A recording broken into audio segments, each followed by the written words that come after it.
On this channel, we like to cover all different types of cleaner, greener, safer, smarter, and more equitable transport.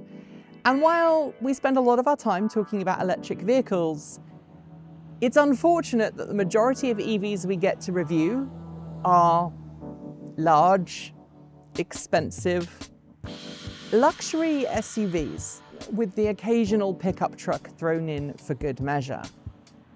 It's been a really long time since I've had a chance to drive an all-electric commercial vehicle. But Mercedes-Benz have come through. This is the 2025 Mercedes-Benz 2500 eSprinter Cargo in 170-inch wheelbase and high-top variant. For once, I'm really excited about putting this through its paces. And it's not just because I think that Mercury Stardust is cool. Let's take it for a spin.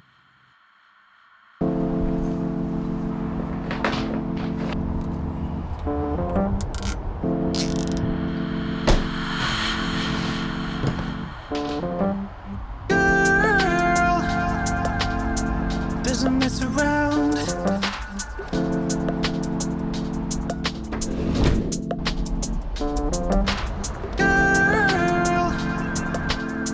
Doesn't mess around. Doesn't mess around.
Doesn't mess around.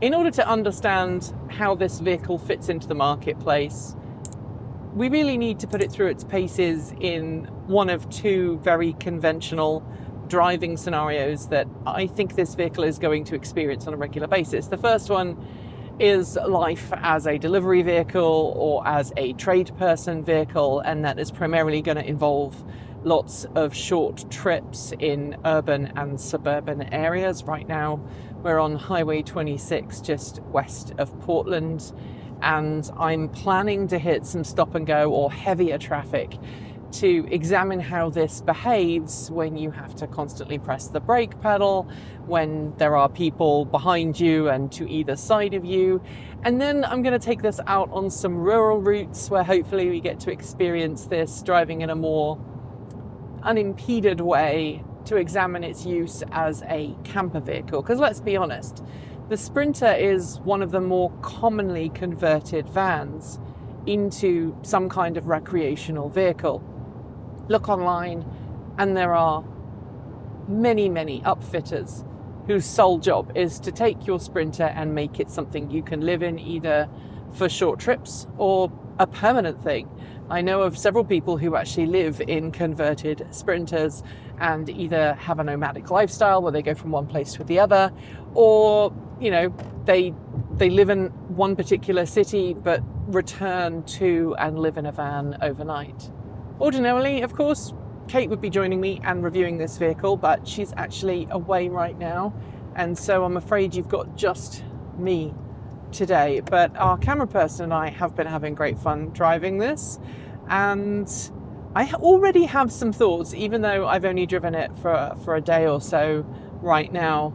I've already got a good feel as to what this offers and how it's different to a diesel Sprinter, which is the kind of the communal garden Sprinter that you see in most places around the world. Before we get too much into the how does it drive conversation, I want to acknowledge that your choices as a customer will vary quite dramatically depending on where you are in the world. In North America, if you want to get behind the wheel of an eSprinter, you basically have three choices. You can buy a 144-inch wheelbase model, the short wheelbase, which comes with an 81 kilowatt hour battery pack as standard. Then you can get a high roof version of that same van, or you can get the high roof long wheelbase variant, which is the one that I'm driving right now. Those are basically your three choices. You can pick between two different motor options. So the standard motor option is 100 kilowatts, or you can get a 150 kilowatt, the high output motor variant. But that's pretty much it. In Europe, meanwhile, so much more configurability in terms of roof heights and also battery pack and drivetrain combinations. But you can also opt to get a chassis cab variant. If you're not familiar with that, it's basically the cab of the vehicle with a bare chassis behind it, allowing you to add whatever you want behind the cab. That could be a special camper frame, for example. It might be an ambulance add-on. It might be a refrigerated box or just a regular box frame. That's not available here in the US and Canada. The other thing you can't get in North America with this van is 3 seats up front. You only get 2. In Europe, you can pick a 2 or 3 seat configuration depending on your preferences. But don't be confused in thinking that in North America you don't get any choices at all about this vehicle, because when it comes to upfitting, there are a myriad of different choices. So take this dividing wall behind me. On this particular variant of the van, it's just a solid wall with a window. You can pick a solid wall with no window and no door, or one with a door and no window, or one with a window and no door, or one with a window and a door. The list goes on. And then behind me in the main body and the cargo area, there's a whole load of different choices you can opt for when it comes to racking and carrying things and getting it ready for life as a work truck, which is primarily what the eSprinter is destined to be in the US and Canada. Driving along, there is some wind noise, but there's actually less wind noise than I expected. This thing has the aerodynamic qualities of a brick. It is the high roofline long wheelbase variant, so it's the 170-inch wheelbase, and it's not exactly cutting through the air like a knife. It's quite chonk. But Mercedes-Benz seems to have done a really good job in trying to keep the cabin as quiet as possible. I'll also note here, and I'm sure I'll come back to this later when we're on the country section of our drive, that there really isn't a lot of rattling happening behind me.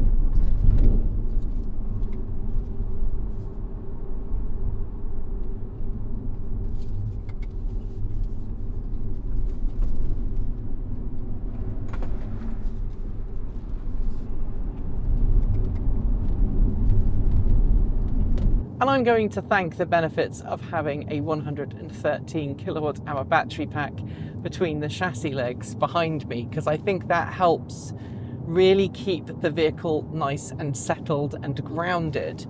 I know I've driven with a regular internal combustion engine box vehicle on this road, and it rattles terribly. I really don't hear much in the way of rattling behind me right now. Now, despite the fact that I'm driving a really big van, I've actually got great visibility. The mirrors are nicely sized and easy to configure so I can see around the sides of the vehicle. We've got some great blind spot alert systems. If you turn on your indicator while there is somebody in your blind spot, you get an audible warning. And then I have this, which is an optional extra. It's a digital rear view mirror that uses a camera on the back of the van that allows you to see directly behind you. And while I'm not a fan of digital rear view mirrors, I have had all kinds of problems using them over the years. In this particular setup, where it's a choice between no rear view mirror in the center or having a digital one, I'm going to go with having the digital one. It's also adjustable, so you can fine-tune exactly where the camera is pointing to give you the very best simulated rear view vision. And of course, everything about the interior is very familiar if you've spent any time in a Mercedes-Sprinter. You know, you've got the same copious numbers of cup holders, you've got very familiar controls. The gear lever is mounted on the steering column, so you've got plenty of space here. You've got a separate discrete HVAC control system that's easily accessible by both the driver and the passenger. And of course, you've got the center touchscreen display, which is running Mercedes-Benz latest in-car nav system for EVs. This gives me access to all of the things like details about charging stations, range. I can have Apple CarPlay or Android Auto wirelessly transmit to the car, or the van in this case. And I can also quite easily use voice controls to set navigation and temperature and things like that. In terms of storage, there are actually 3 storage bins, one in front of the driver, one in the middle, and one in front of the passenger. You've got these wonderful, massive van-style sunshades, and then above that, you've got a storage area where you can store paperwork, laptop, computer, and there's a little bit of a lip to make sure that when you suddenly stop or accelerate, things don't come flying out. Although earlier on today, I did have a radio come flying at me. One of our walkie-talkies had a flat battery when we were filming earlier, and yeah, it did fall on me when I went round a corner. So you have to be a little bit careful as to what it is you put above you there. Obviously, I am driving it right now completely empty, and I did think about trying to load this up for the review, and were this taking place at a press launch, I'm sure Mercedes-Benz would have prepared something in the back for me to drive around with just to see how it handled the extra weight.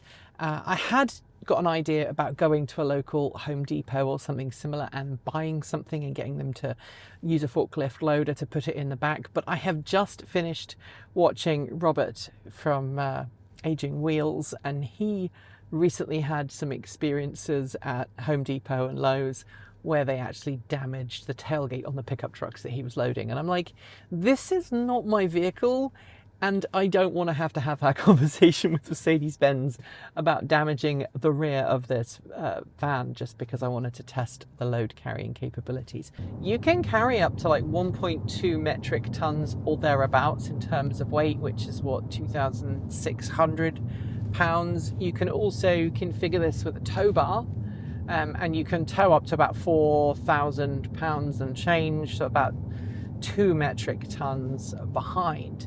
That would make for a very long combination, but if you are looking at this for a vehicle for recreational use, you plan on converting it and then maybe towing something behind like a buggy or whatever, it's a doable proposition.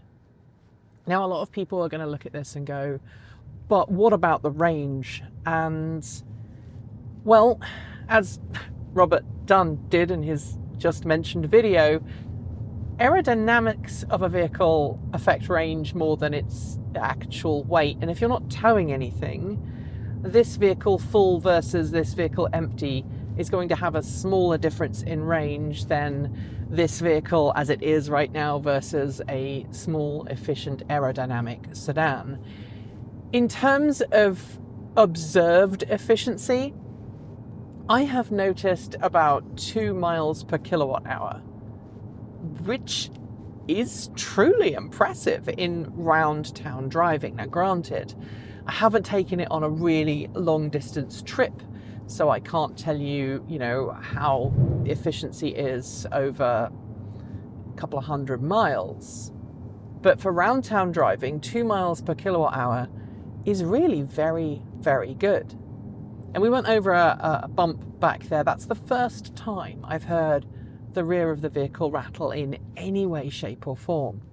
I'm going to come to official range figures in a moment, but as we're going through these stoplights after stoplights, I do want to talk a little bit about the response of the accelerator and the brake when you're doing a lot of stop-start driving, because the Mercedes-Benz eSprinter comes with a paddle regenerative braking system, so you can tap it down or tap it up to add or decrease the amount of regenerative braking that is applied.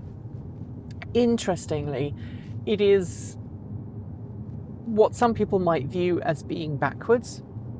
So if you want less regenerative braking, you're going to hit the plus button. If you want more regenerative braking, you're going to hit the minus button. So there is D, then there is D+, and then there is D++. D++ is basically coasting. Then you have on the other side of D, you have D-, which gives you quite noticeable accelerator lift-off regen.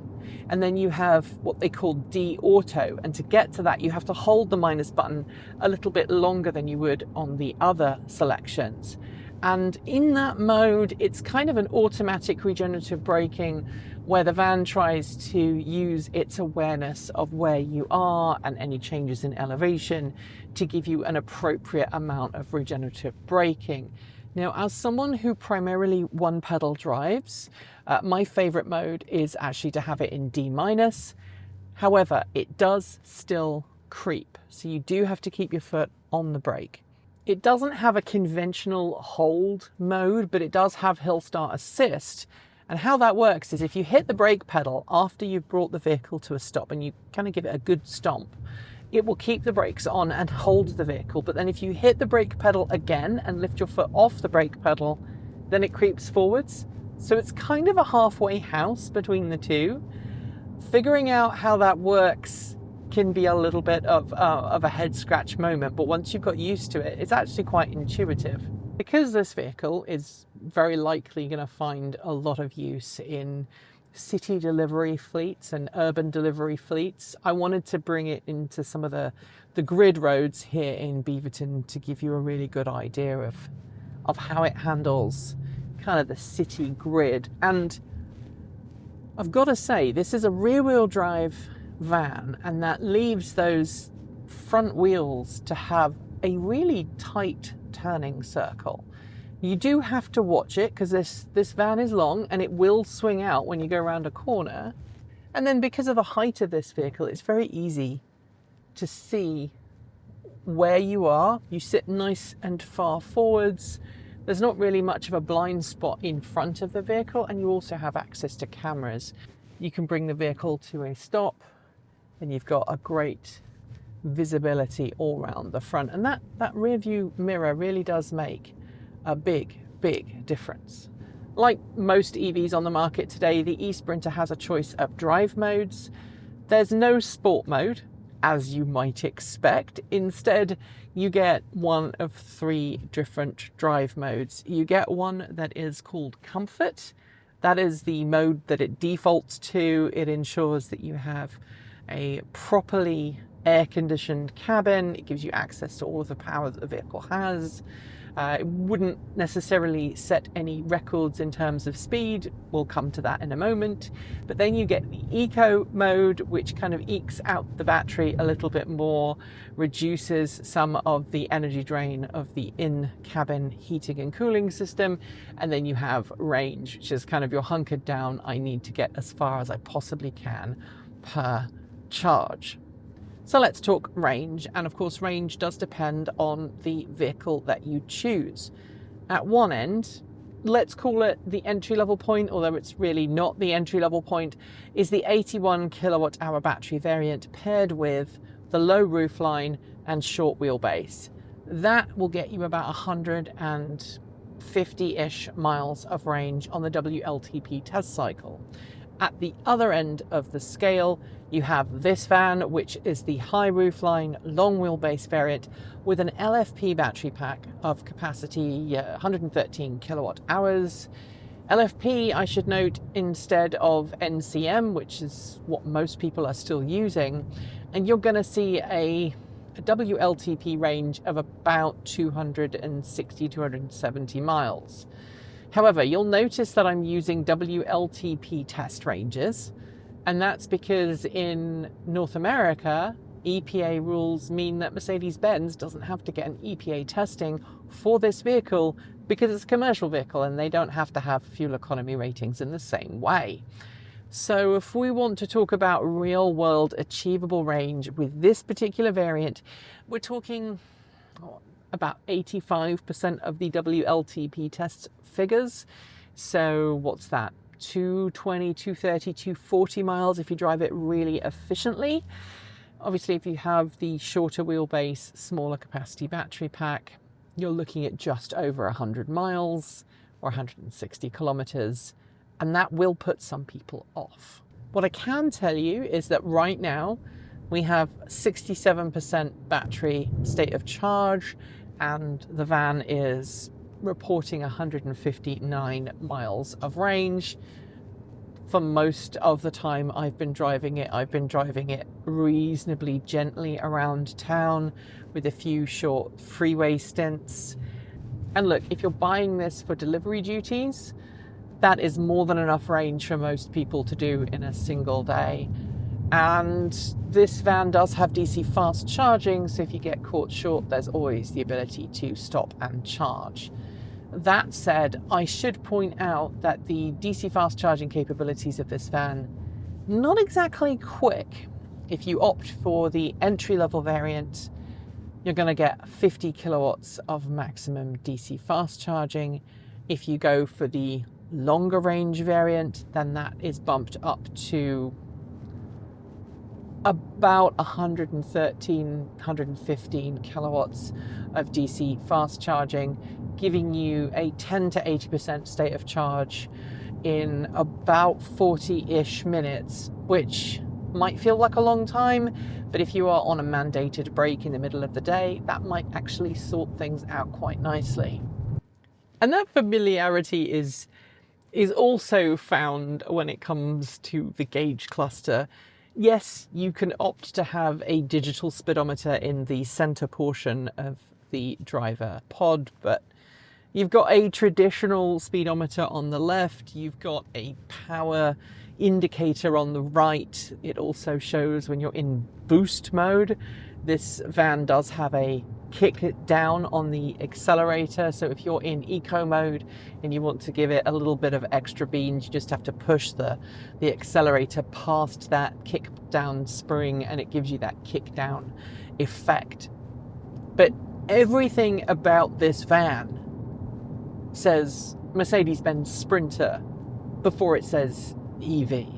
You know, even the state of charge display, which is currently kind of this faux analog gauge, feels like it is a gas gauge on an internal combustion engine Sprinter. Much like the Ford F-150 Lightning is capable of accommodating the overwhelming majority of aftermarket add-ons for the Lightning from a regular F-150, the same is true for the eSprinter. If it fits a internal combustion engine Sprinter, it will probably also fit in the eSprinter. And there are minimal tweaks to the vehicle when it comes to its drivetrain. Even things like the fuel filler cap are still there, they're just blanked off. So on the driver's door, where you would normally find the inlet for the gas tank, there is just a flap that you can open, and then there's just a blocked off piece. Now, you might look at that and go, well, that's smart because it means that Mercedes-Benz doesn't have to produce extra body panels. You may look at that and go, that's stupid, I wish they'd have changed it. But, well, let's talk about the other main use of this van, and that is as a recreational vehicle. And if we consider that as a recreational vehicle, if this was converted to a camper variant, that little flap there would be the perfect place to have a shore power hookup, because you're not going to use it for anything else, but the inlet, or the space for the inlet, is already there, and it's a really convenient place to put it because you are not going to drive away without unplugging if the shore power is right by the driver's door. Obviously in the US as well, if you buy this and it's only got 2 front seats, and then you get rid of this partition wall, then you've got even more reason to want to drive this, because you can just get up and walk into the back of the vehicle without getting outside. But if you do want to still keep access to the side of your vehicle through the sliding doors, now would be a good time for me to note that you can spec this with electronic sliding doors, which I've never seen in a cargo van before. But then if you consider that maybe if you want to make this a little bit more upmarket, then yeah, definitely go for it. Do whatever makes you happy. And in making this appealing to the camper mindset, this van can come with an auxiliary battery cutoff. So there's space in this van for 2 12-volt accessory batteries. So if you want to have one for driving and then one for camping, you can do that. Unfortunately, while there is a fairly sizable snout on this vehicle, and the actual hood itself is quite beefy and heavy, there's not really enough space under there for a frunk, and there isn't one right now. But I'm sure if you were feeling particularly clever, you might be able to fabricate a small frunk area for storing things like charge cables. And that would definitely make sense because the eSprinter has its charge port in its nose. Admittedly, this eSprinter has, as is often the case with a press vehicle, had most of its option boxes ticked. That means I've got some really nice cloth seats with a 4-way adjustable lumbar support. I've also got memory seating positions. I've got heated seat, although I don't have a ventilated seat. And I also have a heated steering wheel, the button for which is in the weirdest place possible. It's actually on the steering column, and if you're not paying attention, you might accidentally mistake it for an electronic steering column adjust. This drives like a Sprinter, so it's something familiar for anyone who has driven a Sprinter before. But it drives like a more refined and better behaved Sprinter. And what I mean by that is that massive 113 kilowatt hour LFP battery pack located in between the legs of the chassis gives that very planted feel that you will be familiar with if you've driven any EV. And even when you go round a roundabout in this, even when it's empty, body roll is really minimal.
And while I do feel that this is slightly underpowered, I mean 150 kilowatts as the maximum motor option is a little weedy, and I would like to see maybe 300 kilowatts offered for anyone who wants a sportier drive. It is enough. It is enough to get the job done. Obviously, this tops out at 75 miles an hour, and because of that aerodynamic shape, you really don't want to drive it much above 50, or your range will start to plummet. So let's talk about the competition. Depending on where you live, depends on what choices you have. Obviously, in Europe, the eSprinter has competition from Ford. It also has competition from Stellantis. Its group has various versions of panel vans that you could get. Renault has one. In North America, obviously, the obvious choice is the Ford e-Transit, which has much more power at the wheels than the eSprinter, but it doesn't travel as far per charge. Then you've got the Rivian delivery vehicle, which is available, but I understand you really need to be a fleet customer and be looking to make an order of multiple vehicles in order to be considered suitable to buy one. And then, of course, there's the bright drop delivery vehicles, and depending on your dealership, you might be able to buy one independently, or you might be asked to sign up as a fleet customer. And I should point out that even if you are looking to buy a delivery vehicle or similar panel van setup for your business, the dealership or the company that you are talking to may not consider you a fleet customer, especially if you are a sole trader or you have a very small company. You would still be treated like a commercial customer. But the biggest frustration with the eSprinter, aside from the power, is that it might become really difficult to get hold of in North America. And that is because less than a week before we were due to get this van, we learned that Mercedes-Benz has halted all orders in North America for its EQE and EQS variants. And there's no word right now if the eSprinter is included in that. Now, Mercedes-Benz does make the Sprinter in North America, but as I understand it, the eSprinter, I believe, is still imported. And if Mercedes-Benz are pulling out of the market because of the US government's attitudes towards EVs, the eSprinter may soon disappear. But we decided to go ahead and make this review anyway, because this vehicle is still going to exist in other markets. And while I did reach out to Mercedes-Benz's press team to ask them the official word on whether this vehicle is still going to be available in the US and Canada, I haven't heard back. So your guess is as good as mine.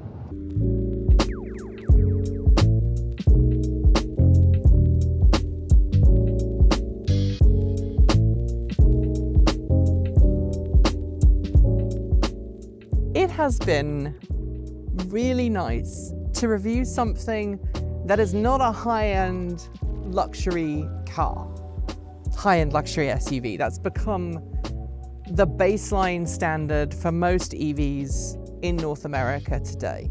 This is a practical vehicle that doesn't try to be fancy. Yes, it's a Mercedes-Benz, but it's also a Sprinter that just happens to be electric. There is nothing about this vehicle that makes it alienating for someone who's never driven an EV before. All of the controls are conventional. The layout is conventional. The load bay area is conventional. And yes, you do get the benefit of driving electric. You get better handling, better road manners, less unpredictable bounces and sounds because you've got that low center of gravity. But this doesn't look out of place on any fleet. You could line this up alongside a whole slew of other Sprinters and not know that this is electric. And for some fleet operators, I think that's a bonus. They've all probably got their standard upfit list, and it'll be compatible with the eSprinter. It's not a weird, quirky vehicle like the Rivian delivery van or the bright drop delivery vehicles. And while in the EV world, we tend to criticize vehicles that are built on shared platforms. This being built on a shared platform is a bonus because it makes it more approachable for fleet operator use. And for individuals who run their own business or might want to consider converting this into a camper, it's also an eminently approachable vehicle. Now, let's be honest, the range, even with 113 kilowatt hours on board, is not going to be massive. But then if you're buying this as a vehicle for recreational use and you're going to kit it out as a camper, 200 miles between stops is about right, especially if you've got dogs or kids along for the ride. And because the fast charging on this, at least in the larger battery capacity variant, is about 115 kilowatts, it's not super slow, it's not super fast, but it is livable. And it's charging right now. That's how quiet this thing is when it's fast charging. Unlike some EVs of the past that have massive fans and a lot of noise, it's actually quite warm today. And it's just sitting there, quietly charging. I've thought long and hard about things to say about this van that I don't like. And it really boils down to the fact that in North America, it doesn't have as much of a varied customer choice as you can get in Europe. And also, there isn't a larger motor option than 150 kilowatts. I would love to see Mercedes-Benz give this van a front-wheel drive motor as well for true all-wheel drive capabilities. Maybe give it a suspension lift to make it more appealing to those who want to use this as a recreational vehicle. Then you would feel more confident going off-road to the campsite with it. But as it stands, I mean, it's like a tin of Ronseal. It does exactly what it says on the tin. I think Mercury Stardust would be impressed.